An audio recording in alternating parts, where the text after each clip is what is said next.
Everyone সকলোকে পুনৰবাৰ স্বাগতম জনাই মোৰ ইউটিউব চেনেলৰ আন এটা ভিডিঅ' ষ্টাৰ্ট কৰিবলৈ লৈছোঁ আৰু আজি এই ভিডিঅ'টো ক'ত যাওঁ কিয় যাওঁ আৰু সকলোখিনি আপোনালোকে জানিব আৰু যিহেতুকে এটা শান্তিপূৰ্ণ ভিডিঅ' হ'বলৈ গৈ আছে গতিকে আহক আপোনালোকেও তেন্তে ভিডিঅ'টো উপভোগ কৰক আৰু বেছি দেৰি নকৰি তেন্তে আহক ভিডিঅ'টো ষ্টাৰ্ট কৰক।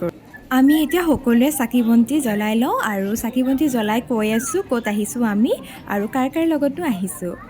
ইয়াত মানে ক'লে যে প্ৰথমে চাকি জ্বলাব নোৱাৰিব, আমি জ্বলাই দিম, তেলখিনি জমা দি দিয়ক। সেই গতিকে আমি ধূপ জ্বলালোঁ আৰু যিখিনি আমি সামগ্ৰী লৈ আহিছিলোঁ সেইখিনি জমা দি দিলোঁ ভিতৰত আৰু সেই গতিকে পিছত দেখিলোঁ যে এইফালে মানুহে চাকি জ্বলাইছে গতিকে আকৌ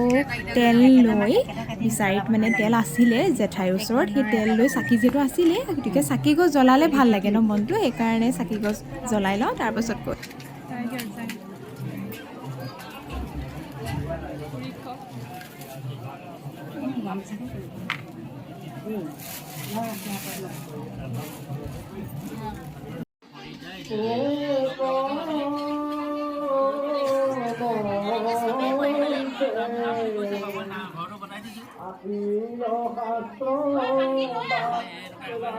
ইয়াতে চাকি জ্বলালোঁ, চাকি জ্বলোৱাৰ পিছতে সকলো মানুহে ইয়াতে চাহ খায়, চাহ খাবৰ কাৰণে দিয়ে যিহেতু সকলোৱে খালী পেটতে আহে ন দূৰৰ পৰা, ইয়াত অতিথি যিহেতু সেইকাৰণে চাহ যোগান ধৰে। আমি চাহ খালোঁ আৰু এতিয়া আমি বহি আছোঁ। এতিয়া আহক আমি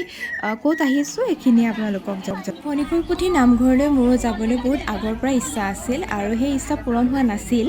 4-5 বছৰ আগতে মই ভাবিছিলোঁ যে যাম বুলি, কিন্তু নিমিলেই আৰু আজি হঠাৎ মিলিলে খুৰী আৰু জেঠাইহঁতৰ লগত যোৱাটো। গতিকে এই খনিকৰপুথি নামঘৰ ভাগ আমাৰ গোলাঘাট জিলাতে অৱস্থিত আৰু গোলাঘাট জিলাৰ দেৰগাঁৱৰ মিছামৰা নামৰ মৌজাটোত অৱস্থিত আৰু এই পুথিখন মহাপুৰুষ শ্ৰীমন্ত শংকৰদেৱ আৰু মাধৱদেৱে দুয়োগৰাকীয়ে কীৰ্তন আৰু নামঘোষা এই দুখন সাঁচিপুথিৰ সমষ্টিতে তেওঁলোকে লিখিছিলে আৰু এই পুথিখন প্ৰায় 250 বছৰ পুৰণি বুলি মই পাইছোঁ আৰু লোকবিশ্বাস মতে পুথিখনত বিভিন্ন আধ্যাত্মিক আৰু অলৌকিক শক্তি জড়িত হৈ আছে। সেইমতে লোকবিশ্বাস মতে আমাৰ সকলোখিনিয়ে ভক্তসকলে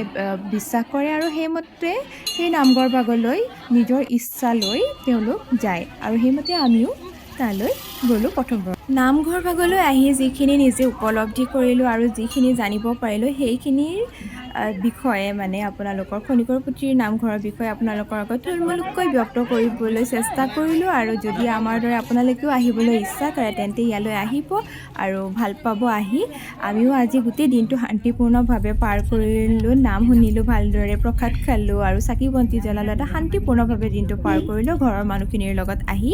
আৰু এতিয়া আমি ঘৰমুৱা হৈছোঁ আৰু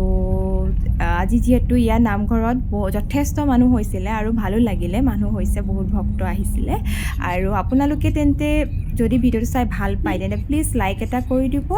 আৰু যদি বেয়াও পায় তেন্তে তেতিয়াও লাইক এটা কৰি দিব আৰু যদি মোৰ চেনেলটো নতুন হয় প্লিজ ছাবস্ক্ৰাইব কৰি দিব আৰু আগলৈ লগ পাই আছোঁ।